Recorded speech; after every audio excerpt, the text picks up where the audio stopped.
బులెటిన్లో మరో breaking news చూస్తున్నాం. నటుడు రాజ్ తరుణ్ తెలంగాణ హైకోర్టును ఆశ్రయించారు. నార్సింగి పోలీసులు తనపై నమోదు చేసిన కేసులో ముందస్తు బెయిల్ను మంజూరు చేయాలని కోరుతూ హైకోర్టులో పిటిషన్ను దాఖలు చేశారు రాజ్ తరుణ్.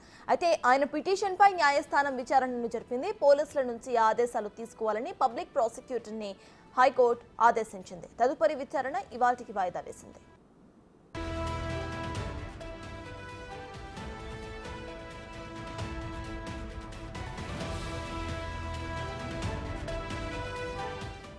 మరోవైపు లావణ్యపై నటుడు రాజ్ తరుణ్ తల్లిదండ్రులు మాధాపూర్ పోలీస్ స్టేషన్లో ఫిర్యాదు చేశారు. బుధవారం రాత్రి ఇంటి దగ్గర ఉండగా దానికి ప్రయత్నించిందని, తమకు ఆరోగ్య సమస్యలు ఉన్నాయని, లావణ్య ఇబ్బందులకు గురి చేస్తుందని ఫిర్యాదులో పేర్కొన్నారు. ఆయన తనను ప్రేమించి మోసం చేశాడంటూ లావణ్య ఇప్పటికే రాజ్ తరుణ్పై నార్సింగి పోలీస్ స్టేషన్లో ఫిర్యాదు చేశారు.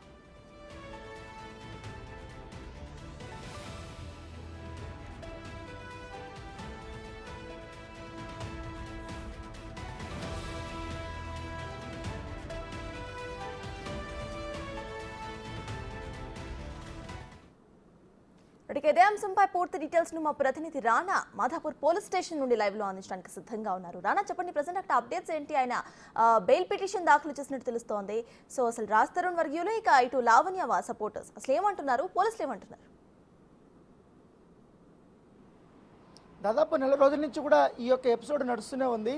ముందుగా లావణ్య రాజ్ తరుణ్ పైన కేసు పెట్టినప్పటి నుంచి కూడా అప్పుడు పోలీసులు రాజ్ తరుణ్కి నోటీసులు ఇచ్చారు, విచారణకి హాజరు కమ్మని కూడా వారు చెప్పారు. తర్వాత తన లాయర్ని పంపించి తన వర్షన్ చెప్పారు. తర్వాత పోలీసులు మాత్రం లాయర్ కంటే మీరే వ్యక్తిగతంగా హాజరు కావాల్సి ఉంటుందని కూడా వారు చెప్పినటువంటి పరిస్థితి ఏర్పడింది. సో అప్పటి నుంచి కూడా లావణ్య అనేక రకాలుగా కూడా రాజ్ తరుణ్ పైన ఆరోపణలు కూడా చేస్తుంది. మాల్వి మల్హోత్రకు సంబంధించినటువంటి కొన్ని ఎవిడెన్స్లు కూడా అవన్నీ పెడుతున్నటువంటి పరిస్థితి ఏర్పడతాయి. మీడియాలో కూడా ఆమె మాట్లాడుతున్నటువంటి నేపథ్యంలో సడన్గా ఇప్పుడు శేఖర్ భాష ఎపిసోడ్లోకి వచ్చారు. శేఖర్ భాష అనేక రకాలుగా కూడా లావణ్య చేసినటువంటి ఏదైతే గతంలో చేసినటువంటి తప్పుల గురించి ఆయన వివరాలతో పాటు ఆధారాలతో పాటు కూడా మీడియా ముందుకు పెట్టడం, ఆయన డిబేట్లో కూర్చోవడం, ఇవన్నీ కూడా తత్వంగా నడుస్తున్నటువంటి నేపథ్యంలో గత 2 రోజుల నుంచి కూడా ఈ ఎపిసోడ్లో కొంచెం పీక్ స్టేజ్కి వెళ్ళిందని చెప్పుకోవచ్చు. ఎప్పుడైతే రాజ్ తరుణ్ తిరగబడరా స్వామి సినిమాకి సంబంధించిన విషయంలో ప్రమోషన్ యాక్టివిటీస్లో భాగంగా ప్రసాద్ ల్యాబ్కు మాల్వి మల్హోత్రా ఇటు రాజ్ తరుణ్ ఇద్దరు వచ్చారు. అక్కడికి లావణ్య వెళ్ళింది.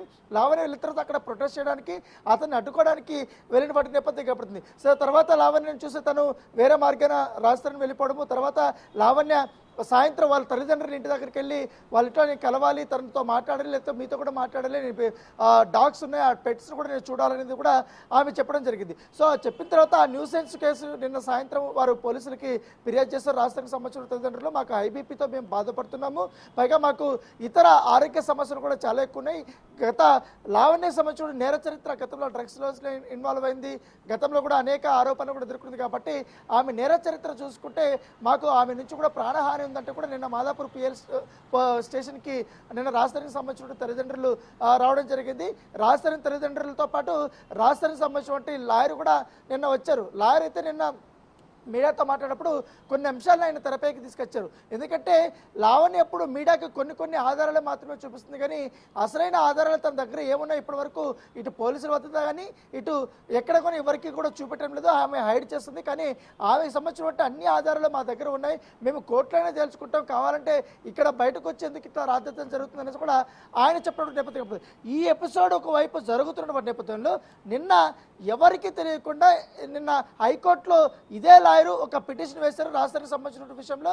రాజ్ తరుణ్ని అరెస్ట్ చేయకుండా ముందస్తు బెయిల్ ఈ కేసులో ఇవ్వాలి, మేము తదుపరి సంబంధించినటువంటి ఇంకా ఎవిడెన్స్ మా దగ్గర కలెక్ట్ చేయాల్సి ఉంది, అవన్నీ కూడా మేము సబ్మిట్ చేస్తాం, అప్పటి వరకు మాకు ఎగ్జామ్షన్ ఇవ్వాలనే ఉద్దేశంతో కూడా కోర్టుని బెయిల్కి అడిగినట్టుగా మనకు సమాచారం ఉంది. అయితే ఈ కేసు సంబంధించిన పూర్తి వివరాలు పబ్లిక్ ప్రాసిక్యూటర్ని ఏదైతే నార్సింగ్ పోలీసుల నుంచి కూడా వివరాలు సేకరించి అసలు ఏంటి అనేది కూడా తెలుసుకోవాలని కూడా ఏ సెక్షన్స్ పెట్టారు, ఏమేమి ఆరోపణలు చేశారు, ఏమేమి ఆధారాలు అనే దానిపై కూడా అడిగి తెలుసుకోమని కూడా చెప్పినట్టుగా మనకు సమాచారం. ఇప్పుడు విచారణ వాయిదా పడింది కాబట్టి ఆ తీర్పు వచ్చిందనుకో ఒకవేళ రాజ్ తరుణ్కి బెయిల్ వస్తే ఈ కేసులో మరొక విధంగా ఉంటుంది, ఒకవేళ బెయిల్ రాకపోతే మాత్రం ఖచ్చితంగా అరెస్ట్ అయ్యే అవకాశాలు ఎక్కువగా కనపడుతున్నాయి. మరోవైపు ఇటు లావణ్య పైన కూడా ఇటు ఫిలింనగర్లో మాల్వి మల్హోత్రా కేసు పెట్టింది, ఇటు మాదాపూర్ పిఎస్లో ఇప్పుడు వాళ్ళ తల్లిదండ్రులు కేసు పెట్టినప్పుడు నేపథ్యం. ఇప్పుడు దీనిపైన కూడా పోలీసులు న్యూసెన్స్ కేసు కూడా వారు రిజిస్టర్ చేసినట్టుగా తెలిసింది. దానితో పాటు ఆ ఇంటికి వచ్చి దాడి చేయడానికి ప్రయత్నించింది. అంటే వృద్ధుల పైన అనేది కూడా ఆమె పైన అభియోగాలు, పైగా అబ్యూజివ్ లాంగ్వేజ్ వాడింది అనేసి కూడా ఆమె పైన అభియోగాలు పెట్టారు. కాబట్టి ఈ కేసు ఎటువైపు వెళ్తుందని కూడా చాలా ఆసక్తికరంగా ఉంది. దాంతోపాటు నిన్న లావణ్య ఇటు శేఖర్ భాషని చెప్పుతో కూడా కొట్టింది. సో ఆ ఎపిసోడ్ ఇంకొక హైలైట్ అయినప్పుడు నేపథ్యం. సో రోజుకు ఒక ట్విస్ట్, టర్న్ మీద టర్న్లు తీసుకుంటుంది. కాబట్టి ఇది ఎటువైపు దారి తీస్తుందని కూడా అందరూ ఆసక్తిగా ఎదురు చూస్తున్నారు. Right, thank you Rana.